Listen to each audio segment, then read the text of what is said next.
अटीतटीचा सामना वाटत होता, मात्र आता चित्र स्पष्ट झालेले आहे. एक हाती अमर राजूत तरी पुढे चालत असताना पाहायला मिळते. असं मी कधीही अटीतटीचा सामना आम्ही कधी म्हटलेलो नाही. आमच्याकडे संख्याबळ महायुतीचं संख्याबळ जर पाहिलं तर पहिल्यापासूनच आम्हाला कॉन्फिडन्स होता की ही जागा महायुतीची म्हणजेच भाजपला सुटली पाहिजे. ज्या महाराष्ट्रामध्ये 17 जागा आहेत त्या 17 जागापैकी ही जागा भाजपला सुटावी असं आमचा आग्रह होता. कारण आमची संख्याबळ आहे आणि महायुती एकत्र मिळून जर पाहिलं तर संख्याबळ चांगलं आहे. त्यामुळे मला खात्री आहे की महायुतीचे आणि भाजपचे आपले उमेदवार अमरनाथ राजूरकर चांगल्या मताधिक्याने या ठिकाणी निवडून येतील अशा प्रकारची परिस्थिती आहे. खबरदारीचा जो उमेदवार आहे त्याच्याबाबत संभ्रम आहे, कारण काँग्रेसचे उमेदवार त्यांनी माघार घेतली. रामदास पाटील यांनी सांगितलं वंचित बहुजन आघाडीच्या उमेदवाराला मतदान करा. असे विरोधकांमध्ये परस्पर एवढा समन्वयाचा अभाव आहे की त्यांच्यातच आपसात फार गोंधळाची परिस्थिती आहे. आणि ती गोंधळाची परिस्थिती पाहिली तर त्यांच्या मतदारांना नेमकं काय करावं हेच त्यांना समजत नाही आहे. आणि म्हणून वेगळी वक्तव्य आपण पाहतोय, नेते वेगवेगळ्या टोनमध्ये बोलत आहेत. आणि म्हणून मला वाटतं की त्यांच्यातली असलेली गोंधळाची परिस्थिती, महायुतीचं जबरदस्त गठबंधन महाराष्ट्रामध्ये आणि तिन्ही पक्षाचे असलेलं एक सामंजस्य, यातून आमच्या सर्व जागा 16च्या आमच्या 17 जागापैकी 6 जागा बिंदू झाल्या. 11 जागा ज्या आहेत, उर्वरित 11 जागा सुद्धा चांगलं यश आम्हाला महाराष्ट्रात मिळणार आहे. उद्धव ठाकरेंचं नेतृत्व कमी पडते का? कारण दुसऱ्यांदा शिवसेनेत फूट होताना पाहायला मिळते. खासदारांचा एक गट त्यांच्याकडे लोकसभा अध्यक्षाकडे गेलेला आहे. तर त्यांच्यातला हा अंतर्गत विषय आम्हाला त्यात काही स्वारस्य नाही आहे. मग ते शिवसेनेमध्ये जे अंतर्गत जे काही सुरू आहे, त्यांचे जे खासदार आता वेगळा गट स्थापन करण्याच्या एकंदरीत हालचाली दिसत आहेत, त्यामुळे हा त्यांचा इंटरनल विषय, आमचं काही त्याच्यात रोल नाही आहे किंवा आमचं काही त्याच्यामध्ये. परंतु निश्चित या सगळ्या गोंधळाचा परिणाम या स्थानिक स्वराज्य सगळ्याच ठिकाणी झालेला आहे. या फुटीची भूमिका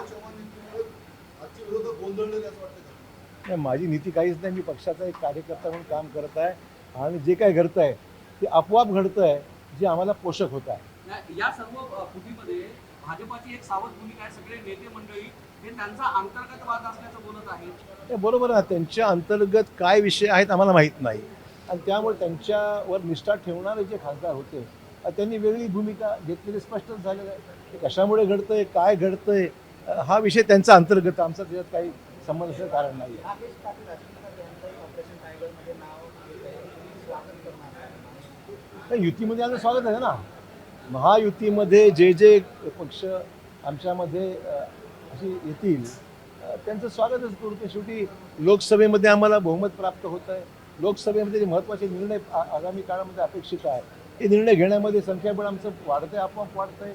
लोक हे विरोधकांमुळे, विरोधकांचे एकंदरीत सगळ्या या राजकीय ज्या घडामोडी घडत आहेत त्यामुळे वेगवेगळ्या राज्यात झालेल्या निवडणुका, त्या निवडणुकीचे आलेले परिणाम आणि त्याचा एकंदरीत परिणाम जो होतो आहे जनतेमध्ये आणि मतदारांमध्ये, ते पाहता मला वाटतं की त्यांना जाणीव आहे. म्हणजे TMCचा विषय असतो, आपचा विषय असतो, सेनेचा विषय असतो, हे जे काही घडतं हे त्यांना दिसतंय की आता हे काही टिकणारं हे जहाज नाही, बुडणारं जहाज आहे. आणि त्यामुळे चव्हाण नॉन करप्ट पॉलिटिशियन म्हणून ओळखलं जातं. त्यांचं वक्तव्य असं आहे की तुम्ही हे सगळं डिलिमिटेशनसाठी करत आहेत म्हणून. राजकारण प्रश्न डिलिमिटेशन राजकारणाचा विषय आहे का?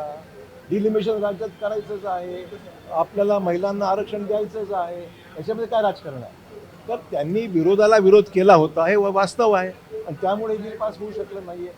आता सगळे काळे ढग बाजूला सरत आहेत आणि संख्याबळाचा अंदाज घेऊन तो निर्णय वरिष्ठ पातळीवर घेतच आहे काय करायचं.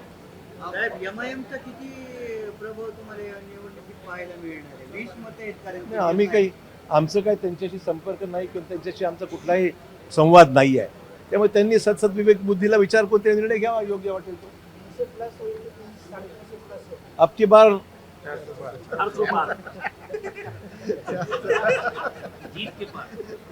बरं, या निवडणुकीमध्ये आता भाजपचं हे विजयाचं चित्र स्पष्ट झालंय. नांदेड जिल्ह्याकडे विधान परिषद झाल्यानंतर पालकत्व येणार आहे असं समजतं. काय शक्यता आहे? मला यातली काहीच माहीत नाही. ज्या गोष्टी मुख्यमंत्र्यांच्या अखत्यारीत असतात मी भाष्य करणं उचित नाही आहे. हा निर्णय वरिष्ठ पातळीवर जे जे योग्य ते घेतीलच. थँक्यू.